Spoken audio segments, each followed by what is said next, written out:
Hello and welcome to GPTV on Tuesday the 3rd of September. My name is Gary Peer. And I'm Philip Kingston, and it might be Tuesday the 3rd of September, but Gary, we're now 3 days into spring. It's all happening. Spring has sprung. And how good is it? The weather in Melbourne is incredible, and according to the statistics, August was the hottest, actually this winter was the hottest winter ever in the history of Melbourne. I think one of the wettest so as well. You've got to love global warming because at least the weather is great, and it's great to be here at 39B Beach Street in Caulfield South. On the park. Which is the most incredible property, Gary. We're going to show some footage of this property in a moment, but it's so fitting that we have our first spring GPTV episode in the garden. Outside, in the garden, part of the Princess Park redevelopment. Just magnificent. This is a beautiful home, Philip, a magnificent, a better than Newtown residence with sweeping views and vistas of the park and abounding greenery, Phil. You can go straight out the back garden, you just handball a footy across the fence and you'll be in the park, Phil.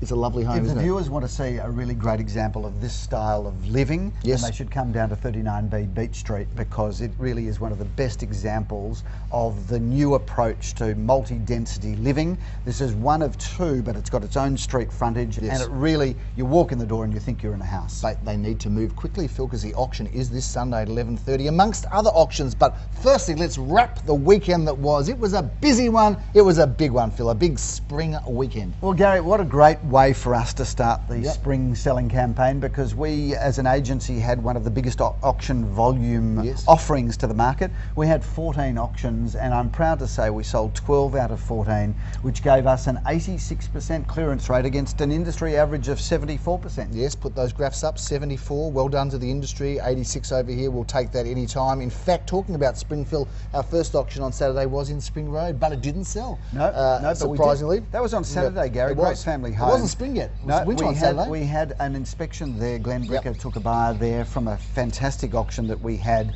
in Clark Avenue. Took the underbidder there on Sunday afternoon. I think we may well wrap that up today. Fair enough. That one's closed. Cloris Crescent went very well. The price is undisclosed, but that really flew. So well done to Adam and his team, Adam and Joel. Phil, one at 40 Lantana Road in Garden Vale. I heard that was a very popular auction. Did you do that one? No, I didn't, Gary. In fact, tell us about that result now. I can tell you it sold for $768,000 against the reserve that was a lot less. But that was a beauty, Phil. In Sycamore Grove, East St Kilda, I had the pleasure of conducting that auction for Nikki Janover for our St Kilda office, Phil. We passed it in at $790,000 and sold it for $870,000. A lovely home, a successful post-auction negotiation, Phil. And it's not uncommon for us to get $50,000, $100,000, even $150,000 in post-auction negotiations. Well, this one had an interesting story because another agent auctioned it last year, and I'm not having a go, but I am having a go. And it was sort of couldn't get even 800, so it was really good to get 870 for that one. A beautiful home, and I think the buyer and seller are very, very happy, Phil. In Sycamore Grove, that was in East St Kilda, but then Foster Avenue. Tell us about that one, big boy. Well, Gary, that was absolutely incredible. That was a fabulous property. We did GPTV there a week or two ago, I think. Look, that is a property that I always knew was going to go well. We thought there'd be good interest in that between 1,100,000 and 1,200,000. That one just rocketed all the way and sold well in excess of $1,300,000. $1,337,000. We'll show a quick facade shot of that up on screen. I think that is a new record for an attached house in the Glen Huntly area, if not South Caulfield. Leon Gusenfitter is boasting it as a record result, Phil. He's jumped onto your boasting bandwagon, but he's probably right. I think he's proud of it, and so he should be. Incredible. In Griffith Street in Caulfield South, Phil, you started Sunday morning there. It sold very well. I did. Tell us about that. No, we had two bidders there. $601,000. Just a really good entry into the market. A 3-bedroom, 1.5 bathroom, a 2-storey town residence. That would have been probably about 25, maybe even 30 years old, that development, and in original condition. So it was in very livable condition, but tired. But that just goes to show the entry level into the Caulfield South market is really now in excess of $600,000. I met you on Sunday, Phil. I did at 11:30 a.m. in Lumia Road, the Golden Mile of Caulfield North, and that was an interesting auction. The results undisclosed, but somebody just rocked up on the day and bought it. And auctions can be like that, can't they? Often happens, Gary, in all price ranges. We often sell, and when I say often, maybe 10% and even more of our properties get sold to people that arrive on the day of the auction and bid and buy, and that was an example, and that's really a top end of the market sale. So astute are the buyers in Caulfield and Caulfield Northfield, they can just come on the day and work out what it's worth. Well, I think it's not only just being astute. I think that if a buyer has been out on the marketplace for a number of months, yes. They don't necessarily get to see everything within that 4-weekend marketing period. Yes. So they are able to come to a property if they've been in the market for a couple of months and make a judgment call that gives them the confidence to bid and buy. So you don't have to be there week 1, week 2, week 3, but we'd prefer it that way. But week 4, the auction day, you can make some judgment calls. I snuck off from you at Lamia Road, Phil, and went and did my own auction in Brigg Street, Unit 3 at 11 Brigg Street. Now that was a very popular apartment. It was a big apartment, and I thought it was a beauty. That one, ladies and gentlemen, the reserve was, I'm saying ladies and gentlemen again, the reserve was $480,000 viewers, and it sold for $532,000, a significantly above reserve, with 4 bidders going for it, Phil. Fantastic. Now, wasn't there a twist with that sale? Are you able to tell us that twist? Yeah, there was a twist. In fact, there was another one on the block that we just cruised on and sold about half an hour afterwards, Phil. That was to one of the bidders? To one of the underbidders, yes. In fact, the direct underbidder. So that was good real estate, we thought. Phil, Clark Avenue in Caulfield, I heard that went off like a rocket. Tell us about it. I have to tell you, that is an enormously satisfying sale for me and for Glenn Bricker. These were clients of Glenn Bricker's, really, really nice couple. He's not the easiest guy, I don't mind saying on camera, Brian. He'd like to hear it. But I've got to tell you, he was also a very encouraging vendor, and one of these guys that baited us, but I think baited us in the manner of firing us up to give him a great result. And I've got to tell you, when I went to see the house originally with Glenn about 6 or 7 weeks ago, I thought, look, it's a $1,200,000, maybe a $1,300,000 house. And we had the most fiery auction, held it indoors. We went on the market, I think, at $1,400,000 or thereabouts, and it flew all the way to in excess of $1.5 million. $1,530. So a great result, and congratulations. And I will be dropping over in the next couple of days with a bottle of Johnny Walker Blue for you. So you're watching, Brian. I hope you'll continue to watch GPTV. So you know nothing, do you, really? Well, you know what? If you thought it was worth that, I'd sell for that. I've got to tell you, no idea. I'm happy to be wrong, because 99% of the time when I'm wrong, we get more, not less. Calls himself a professional. I've got to tell you, Phil, funnily enough, you don't know this, but on Sunday night I was out for dinner at the Squire's Loft, which is a great steakhouse. Squire's Loft. Which one did you go to? Went to the one in Albert Road. In Middle Park there, or Albert Park, should say. And Albert Road is actually kind of but they call it Albert Park, but even though it's kind of the city, isn't it, really? Edge of the city. Melbourne, 3004 postcode. And this chap approached me, and there I was, hoeing into my steak. I looked up, a little bit of gravy on my chin. I said, yes, can I help you? And it was the vendor of Clark Avenue. And he said, tell your partner that a good auctioneer probably would have got higher. And he wanted me to pass that on to you. So I'm going to do it right now on GPTV. No satisfying something, exactly right. There, Gary. So next time he'll have me and probably get a bit more, but he made the mistake of having you. So he was very tongue-in-cheek. Good. I could see he was happy. How was the steak there last night? It was very good. Very good nice, steak at Squire's Loft. Nice. Hoping that they'll be watching this and maybe send us in some free vouchers that we can give away on GPTV. It was a nice glass of wine. It was a lovely Father's Day dinner until my son knocked it over on me. A glass of wine, which makes part of the peer experience, of course. Phil, Inkerman Street, there was an auction there, $473,000 in Inkerman Street, St Kilda. Did you do that one? No, I don't. No. I didn't, Gary. Fair enough. But anyway, it sold. Just thought you should know. Good, thank you. Downshire Road was Cranlock Avenue. Hasn't sold, but pretty close, I understand. Downshire Road, that one went well. The price is undisclosed, but a popular auction, Phil. Incredible, Gary. Killing you not to talk about it? It really upsets Boast opportunity missed? Yeah, exactly. It upsets me not to be able to give the selling price on this. But it sold. How many bidders? We had 2 bidders. I mean, there were 5 people there ready to have a bid, and this is kind of interesting that 3 of them didn't even get a chance to bid. And the opening bid there, I can say, I think we were quoting around the 1.1 plus. The opening bid from a buyer was $1,175,000. So that guy came out of the blocks hard, a professional bidder. You can't say any more though. I can't. All I can say is he did buy the property, but there was another buyer sitting on the couch next to him, and they went hammer and tong well in excess of the result. Well done. I'm sure you did a great job. Phil, I was off at North Road while you were there at a property in Caulfield South, right on the cusp and edge there of East Brighton. Leon Gusenfitter handled that one, Unit 2 at 203 North Road. We had a reserve there of $680,000, I think it was, $680,000, and we sold it, I think. Anyway, we sold it for $785,000, Phil. A very fiery auction, didn't have a break, just went straight through. on the market. Two lovely couples. There's a bit of a theme. There's a bit of a theme here, actually. You know, if we look back last year, and so we're talking about spring 2012, most of the properties we had were, if we were selling them, they were being referred to the vendor a couple of times in the half-time break where we go and say we're going to speak to the vendor. This year, and particularly in the last 3 months, the number of auctions we're now having where we say to the vendor, can we have your reserve before we start the auction? We get the reserve, and I always say, if we get to that figure, do I have your permission to put the property on the market without referring to you? And obviously most people are saying, yep, no problems. Well, the number of auctions this year, Gary, where we are announcing the property on the market with no reference to the vendor because we're achieving their reserve and more. Well, this one, I mean, it's an interesting concept, the whole on the market concept. In fact, there's some discussion about, you know, does an auctioneer need to say it's on the market or not? And but this one in North Road, in fact, it just went so fast. Someone asked it about 7:30's on the market, and it was on the market, you know, 50, 60, something thousand ago.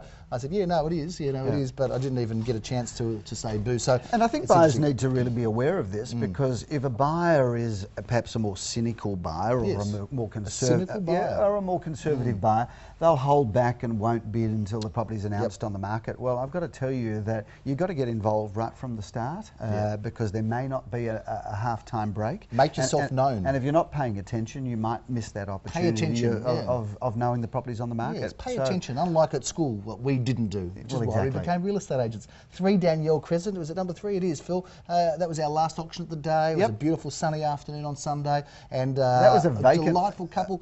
Block of land, always fun. A vacant block of land, and for those of you that know, I drive a Range Rover, and let's be really clear about Range Rovers. Great image, Range Rover drivers. There's a great joke about Range Rovers, and what's the difference between a Range Rover and a porcupine? That's right. Now, I can't give you the answer on screen, or I probably could, but I'm not going to. If you want to know what the difference between a Range Rover and a porcupine is, please send me an email or call me, and I will gladly tell you. But as I drove a Range Rover, this was a vacant block of land, and I drove, there was no parking in the street, so I drove my car across the footpath and onto the block of land. And I got out and I thought to myself, that's actually the first time I've taken my Range Rover in 3 years off-road. So I've got to tell you, that was amazing. They should have filmed that for a Range Rover commercial. Made it a great investment, I'm sure, Philip. That one sold. We had 2 bidders going for it, and certainly once it was passed in, we sold it very quickly to a lovely, lovely family who are going to build something magnificent there, Philip. Great. So well done to them, and congratulations to the vendor, undisclosed, but it sold really well. This weekend, Phil, we have got a big selection of auctions. Okay, but the one I want to talk about is a house in York Street, Gary. No, I'm going to talk about it now. Out of order. I want to get it up on screen now, because this house is absolutely incredible. Do it your way. You're going to give me the number of the house, Gary, because I know exactly where it is. Number 2 York Street, Caulfield South. I was going to say that. Number 2 York Street, Caulfield South. Sunday, 1:30 p.m. Have a look at the footage of this house. This house is owned by a couple that she is an interior designer, and he's got a lot of style himself.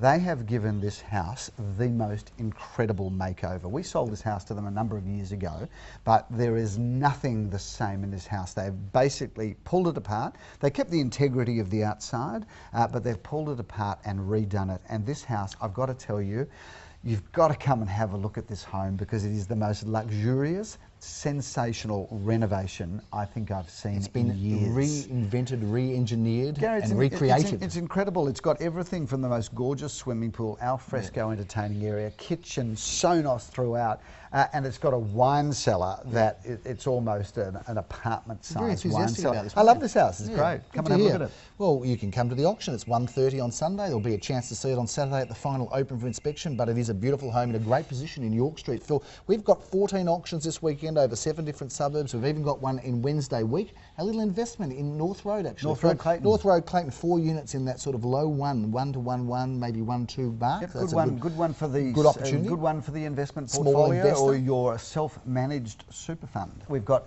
starting on Saturday at 12 at 378 Glen Huntley Road, Elstonwick. That is at 10:30 a.m. A good 2-bedroom, 1 bathroom, 1 car space apartment right in the heart of all of the action.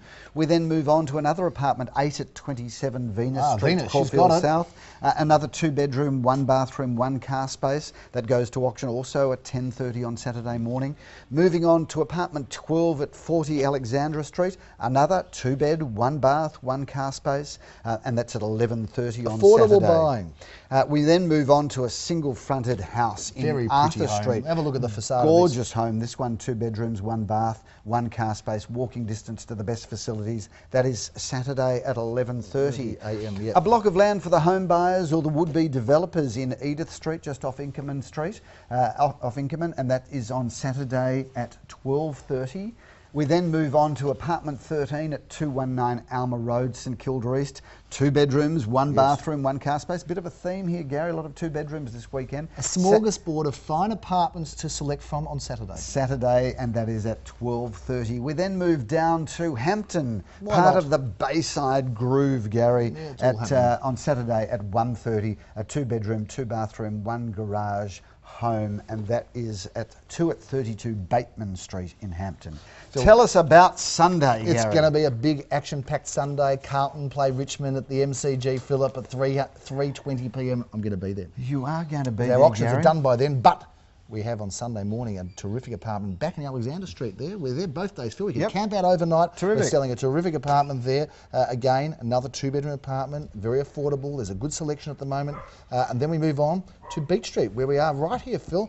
This is going to be at 11:30 a.m. Looking forward to seeing what's going on here. In Raphael Street, we have a home at number 6 Raphael Street, Philip. That is going to be on at 11:30, although it has been sold. So unless it cools off, I'm not going to be there. I'm going to come and see you here at Beach Street, Phil, and have a cup of tea maybe in between auctions.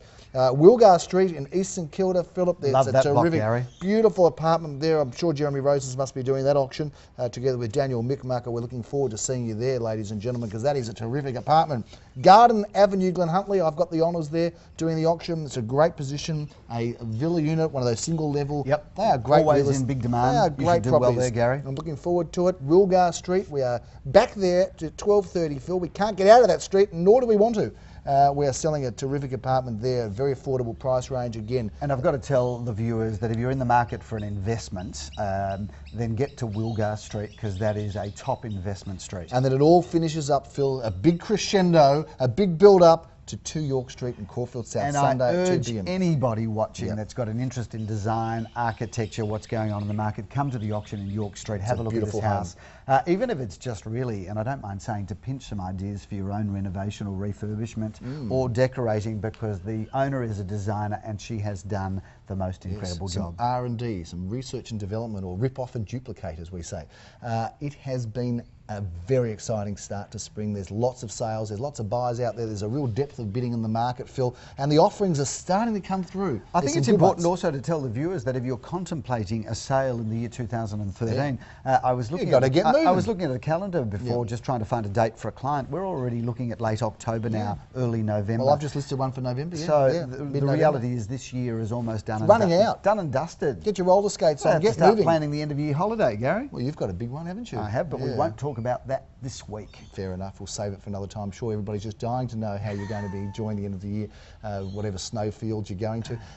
It's been all happening, ladies and gentlemen. We will keep you in touch. Ladies and gentlemen. At GPTV. I'm Gary Peer. Thanks for tuning in. I'm Philip Kingston. Have a great week, and let's have a fabulous spring, Gary. And go the Blues.